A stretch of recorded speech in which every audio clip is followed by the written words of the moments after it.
there's a moment, a turning point, that Carl Jung described as the most dangerous in any highly sensitive person's journey. It's not when you explode in anger. It's not when you break down in tears. It's not even when you scream. It's when you simply stop feeling.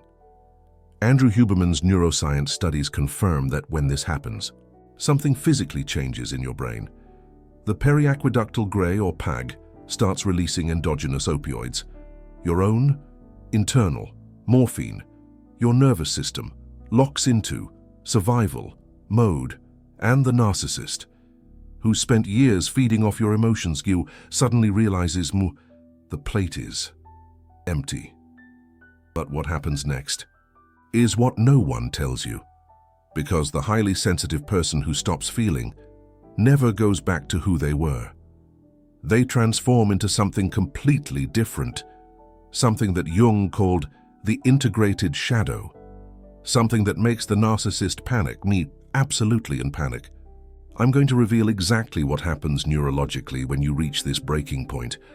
I'm going to show you why this moment is actually the beginning of your liberation.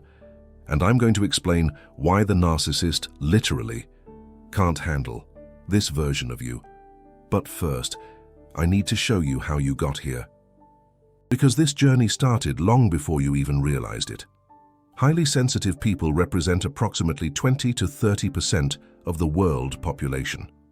Studies published in January 2025 in Frontiers in Psychology revealed something disturbing about this group.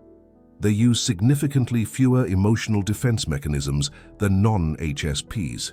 This means that while most people automatically filter out negative stimuli, the highly sensitive person absorbs everything. Every disapproving glance, every raised voice, every negative energy in the room. Research has shown that individuals with high sensory processing sensitivity are moved emotionally more easily and experience more personal distress when witnessing tense situations. They employ less emotional detachment to shield themselves from the emotional content they experience. In other words, the highly sensitive person feels everything at maximum intensity, without the protective filters that other people have naturally. And here is the problem. When you place a person like that in a relationship with a narcissist, you create the perfect storm. Jung described this dynamic as the shadow dance. The narcissist projects their own darkness onto the highly sensitive person. The highly sensitive person absorbs that darkness because that's what they do naturally. And the cycle continues until something breaks.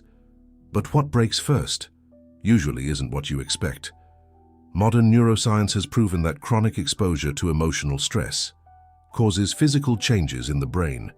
The amygdala, responsible for emotional processing, enters a state of constant hyperactivation.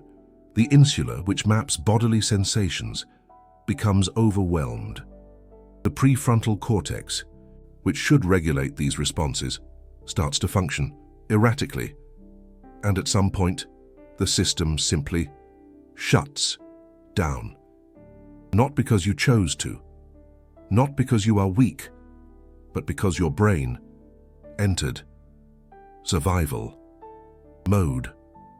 Researchers call this emotional numbness or dissociation. Andrew Huberman explained in his episodes about trauma that the periaqueductal gray, or PAG, controls the freeze response. Neurons in this region create what are called endogenous opioids, chemical substances released from the brain that give a feeling of numbness. And that's exactly what happens when the highly sensitive person stops feeling. The brain literally drugs itself to survive, and the narcissist suddenly sees themselves facing something they've never seen before. A person who doesn't react. A person who doesn't care. A person who looks at them as if they're completely irrelevant. And that completely breaks the narcissist's game, because all of the narcissist's power comes from your emotional reaction. Every time you cried, they felt and powerful. Every time you begged, they felt in control. Every time you apologized for something they did, it confirmed that you were theirs. But when you stop feeling, you take away the only thing they need, your emotional energy. And it's here that the transformation begins. Jung described 4 possible paths after narcissistic abuse. Regressive restoration, where the person tries to go back to the way they were before. Collapse, where the person gets completely lost. Identification with the aggressor, where the person becomes what they hated. And conscious individuation, where the person uses the pain as raw material for transformation. The highly sensitive person who stops feeling is on the threshold.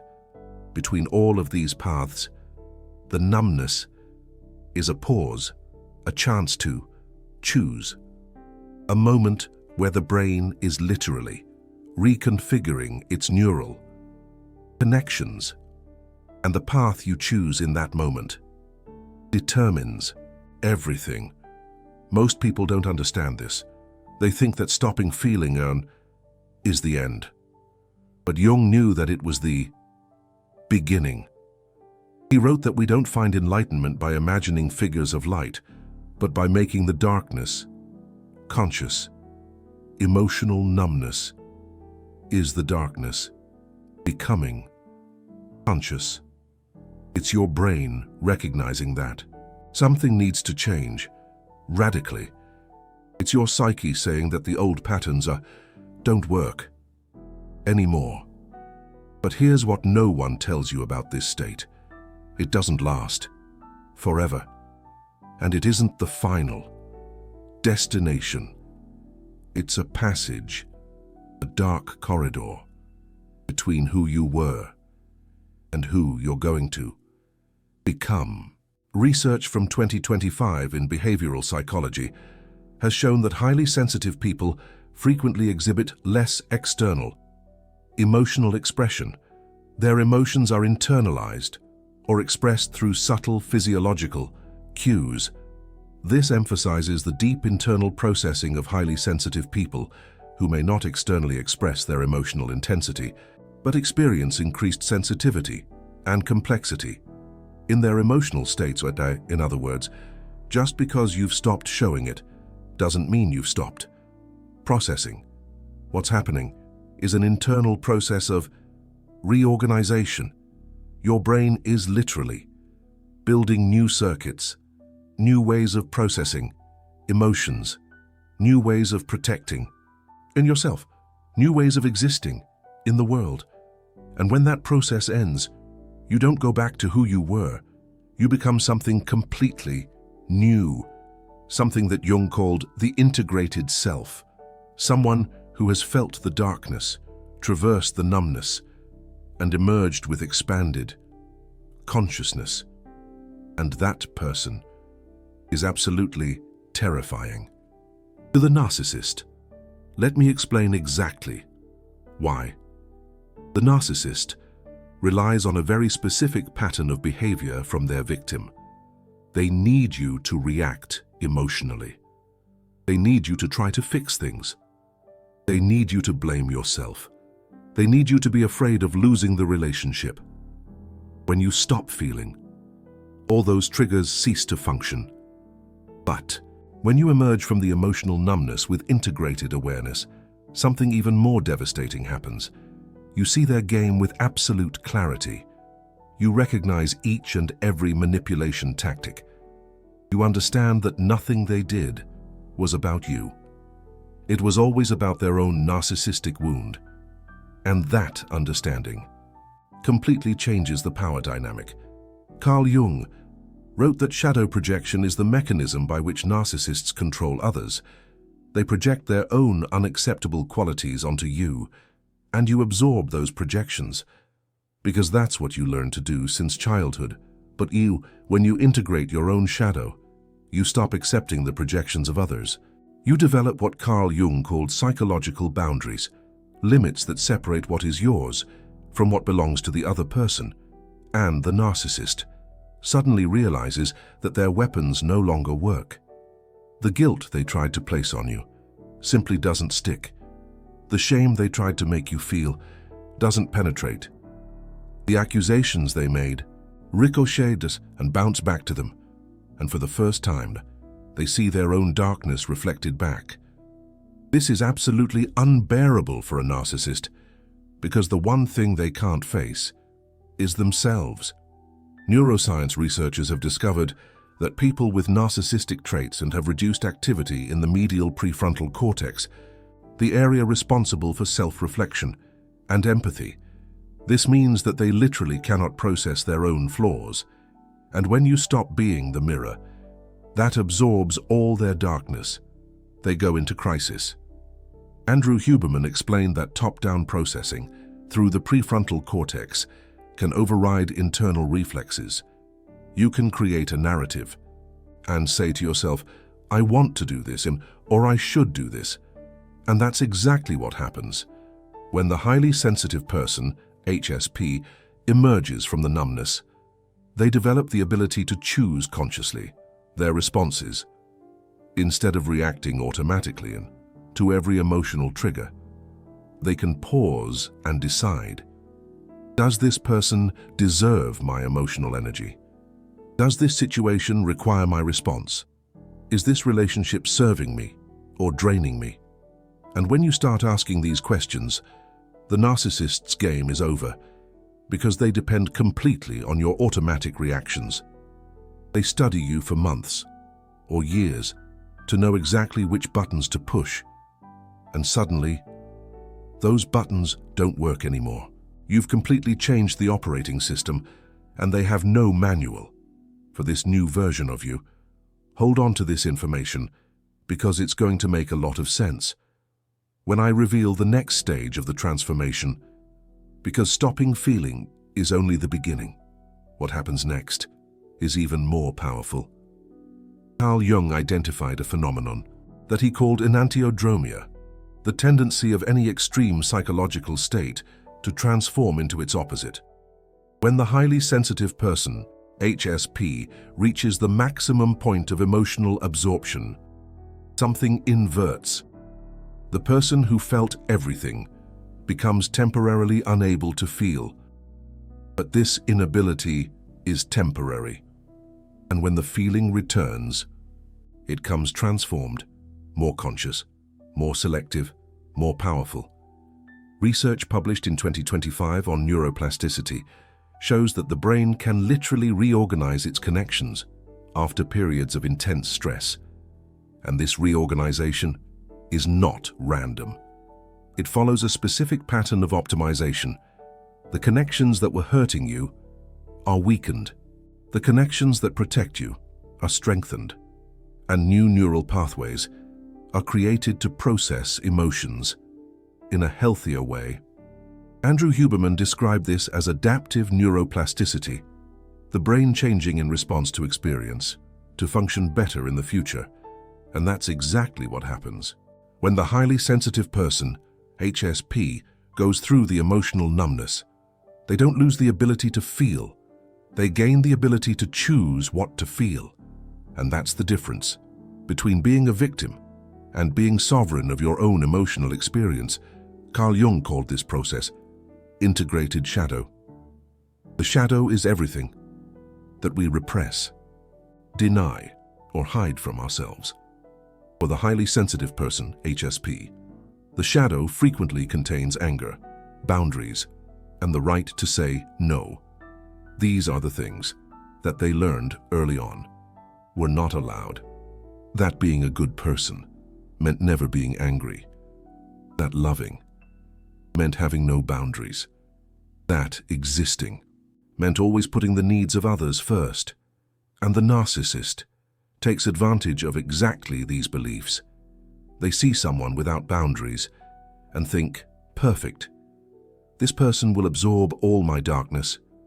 And for a while, that's exactly what happens. But what the narcissist doesn't understand is that there's a limit to how much darkness a person can absorb. And when that limit is reached, the highly sensitive person's, HSP's, shadow begins to emerge, first as numbness, then as anger, then as power. And this transformation is absolutely fascinating from a neurological point of view. Studies show that the highly sensitive person's HSP's amygdala is naturally more active. This means more emotional response, more empathy, more sensitivity. But it also means that when the amygdala reconfigures, the effects are dramatic. The highly sensitive person, HSP, doesn't become cold. They become selectively warm, capable of directing their emotional intensity, only to where it's deserved. And that's the most powerful version of a human being. Someone who feels deeply, but consciously chooses where to invest that depth. Someone who has empathy, but doesn't let themselves be exploited because of it. Someone who loves intensely, but doesn't get lost in love.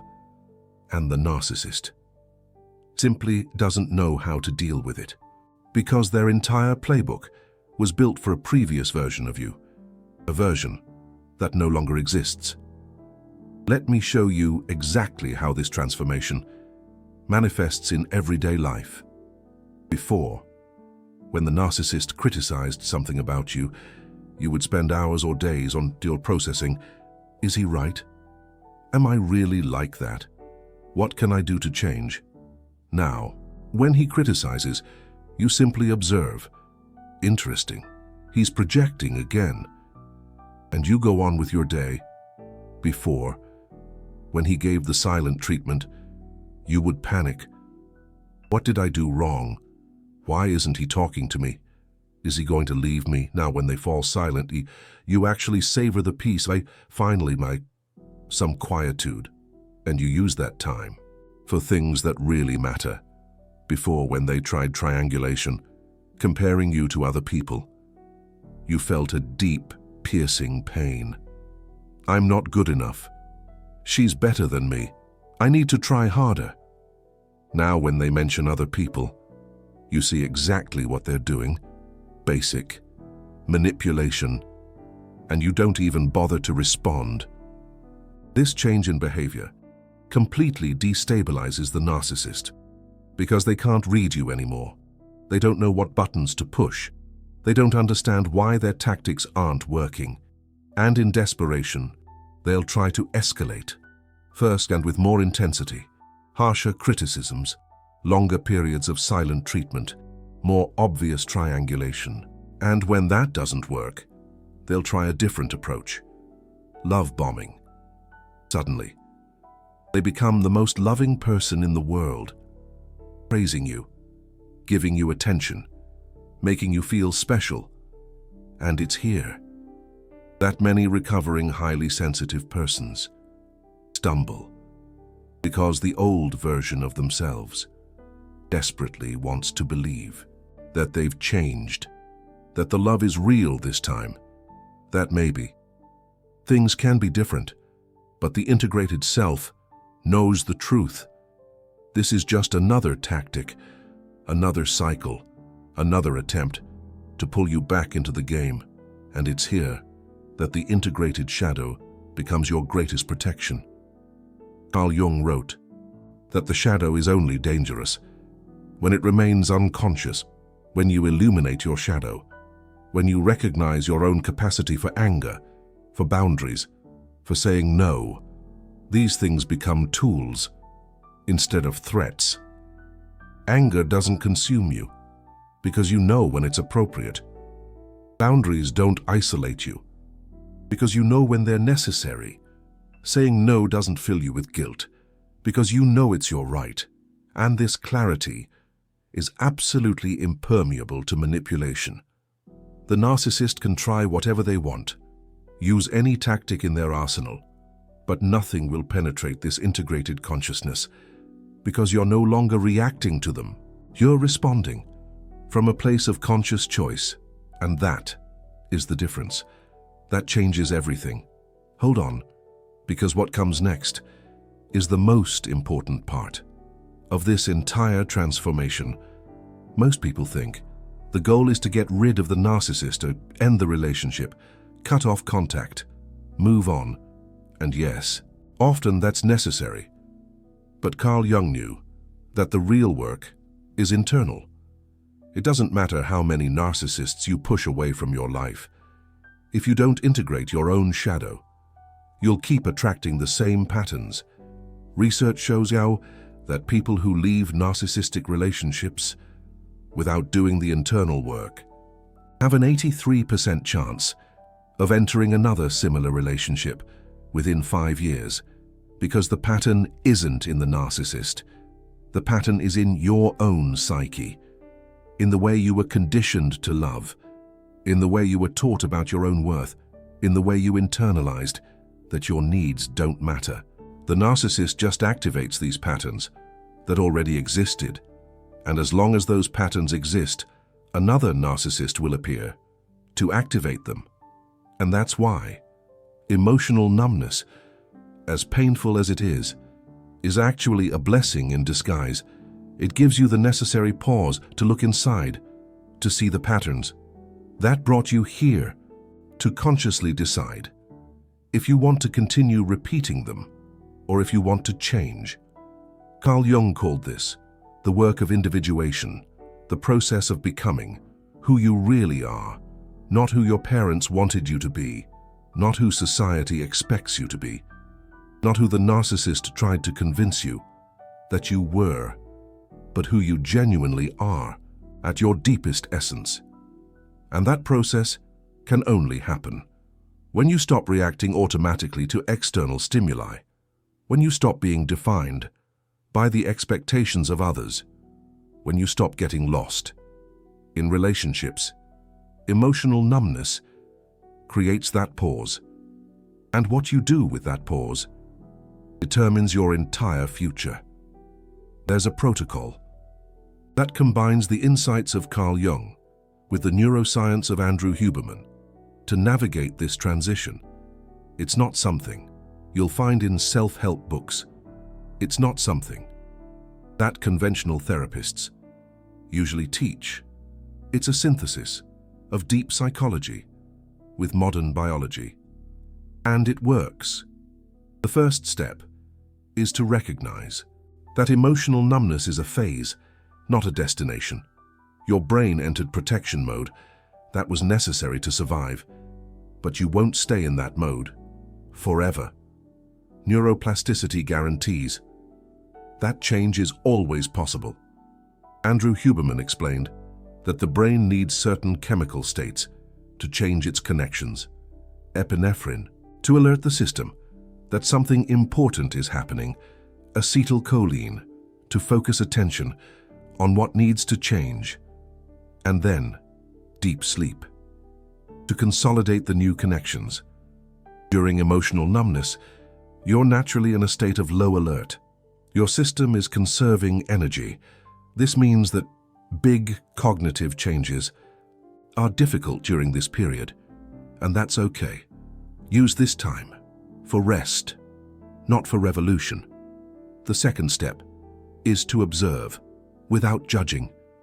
Carl Jung practiced something called active imagination, a process of observing the contents of the psyche without trying to change them immediately. During emotional numbness, you have a unique opportunity to do this because you're not reacting emotionally. You can see your patterns with uncommon clarity. Observe how you behaved in the relationship. Observe what triggers affected you most. Observe what patterns repeated. Not to blame yourself, but to understand. That understanding is the foundation of all real transformation. The third step is to identify the voice of the narcissist in your head. After a long time in a toxic relationship, external criticism becomes internal criticism. You start talking to yourself the way they talk to you. You're not good enough. You're too sensitive. You are the problem. Recognizing that these voices are not yours is crucial. They were implanted, and just as they were implanted, they can be removed.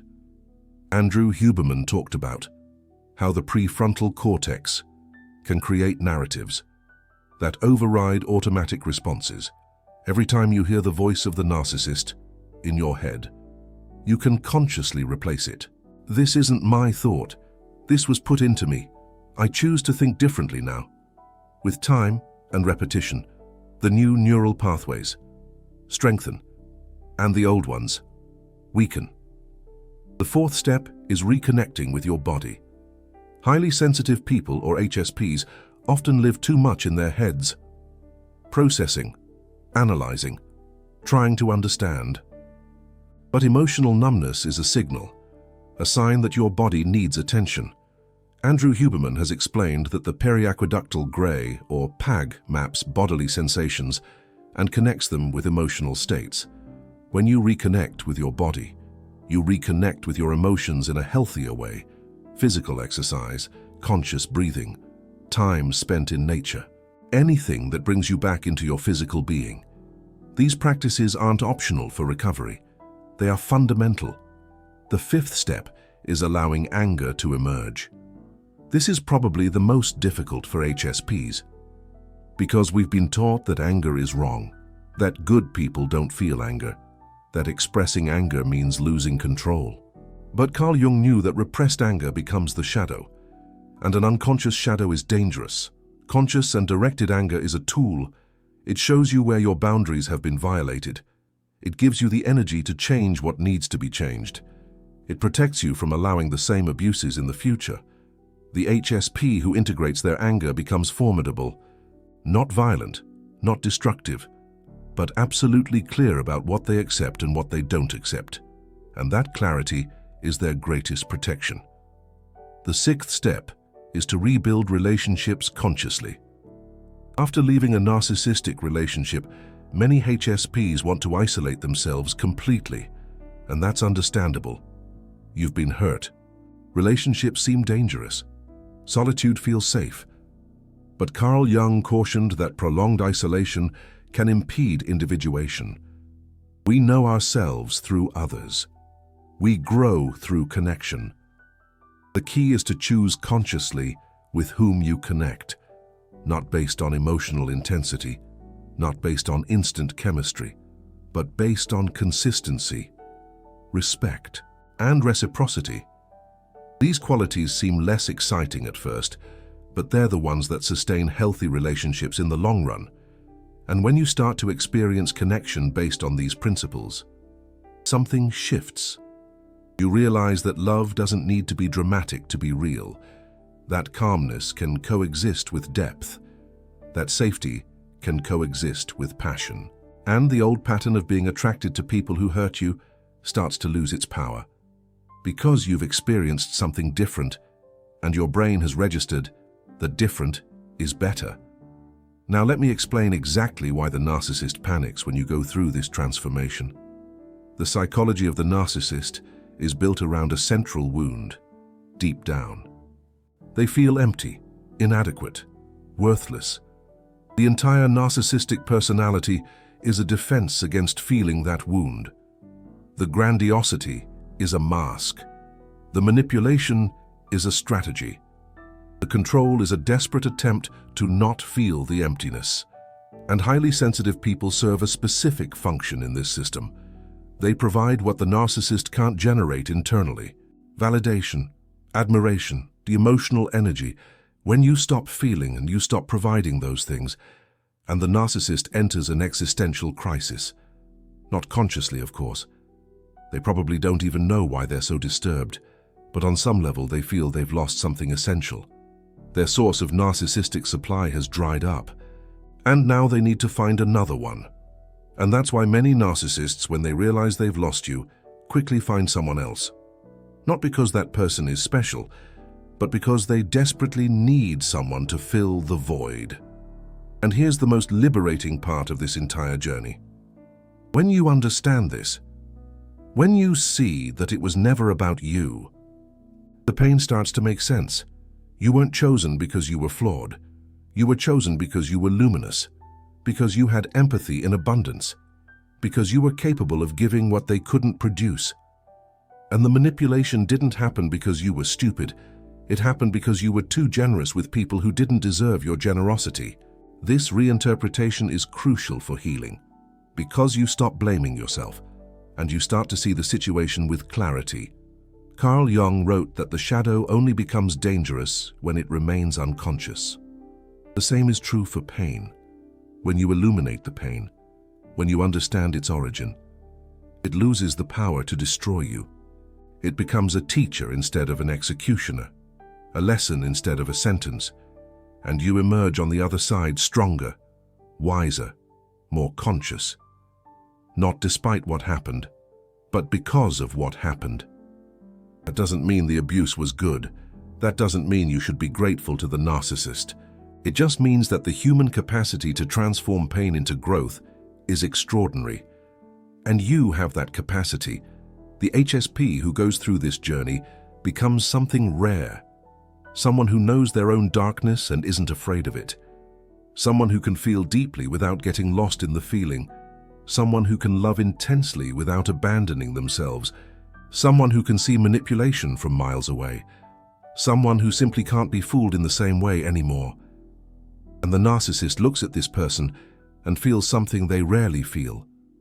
Fear. Because they recognize that they've lost, that their tactics don't work, that this person has escaped their influence, and that they can't do anything about it. That's the power you gain when you stop feeling temporarily and then emerge transformed. It's not a power over others. It's a power over yourself. The ability to choose your reactions. The ability to set your boundaries. The ability to protect your energy. The ability to love without losing yourself. That's the integrated shadow that Carl Jung described. That's the neuroplasticity that Andrew Huberman studied. That's the transformation that happens when the HSP stops feeling and then awakens. If you're going through this now, if you're in that place of numbness where nothing seems to matter, I want you to know something. You are not broken. You are in transition. You haven't lost the ability to feel. You're recalibrating. You're not weak. You survived something that many don't survive, and what comes after this phase will surprise you, because you will emerge stronger than you ever imagined possible, clearer than you've ever been, more protected than any wall could make you, not because you built external defenses, but because you developed internal consciousness, and that consciousness is impenetrable. Remember when I mentioned earlier that the narcissist wasn't expecting this? That's because they met you in a specific version of yourself, a version that reacted, a version that absorbed, a version that blamed themselves, and they built their entire strategy around that version. But that version no longer exists, and they have no plan B, because a narcissist is fundamentally inflexible. They can't adapt. They can't change their tactics. They only know how to do one thing, and when that one thing stops working, they collapse, and you, who has spent your entire life adapting to others, finally discovers that your flexibility is a strength, not a weakness. You can change. They can't. You can grow. They are stuck. You can break free. They are chained to themselves. That's the ultimate irony of this entire dynamic. The highly sensitive person, who seemed like the victim, emerges as the victor, not because they destroyed the narcissist, but because they completely liberated themselves from them, and that freedom is the most valuable prize of all. You've just discovered why the moment a highly sensitive person stops feeling is actually the beginning of their most powerful transformation. This knowledge was buried in the texts of Carl Jung that few people actually read. It was scattered in neuroscience studies that few people connect. Andrew Huberman touches on similar concepts. It was invisible to those who don't understand this synthesis. Revealing these connections comes at a cost: research, time, the risk of being misunderstood. But you now have this information. The super thanks button below isn't just financial support. It's you saying continue revealing what they hide. Continue connecting Carl Jung with Andrew Huberman. Continue showing that there is hope after the darkness. When you click that golden heart, you are financing the next revelation. You are not a passive spectator. You are an ally in this journey of integration. Now, tell me in the comments, have you ever experienced this state of emotional numbness? What happened to your relationships when you stopped reacting? Team, I stopped feeling and I broke free. Or, team, I'm still in that phase. Choose and write it below. Because every story of transformation inspires another. And your journey might be exactly what someone needs to hear today.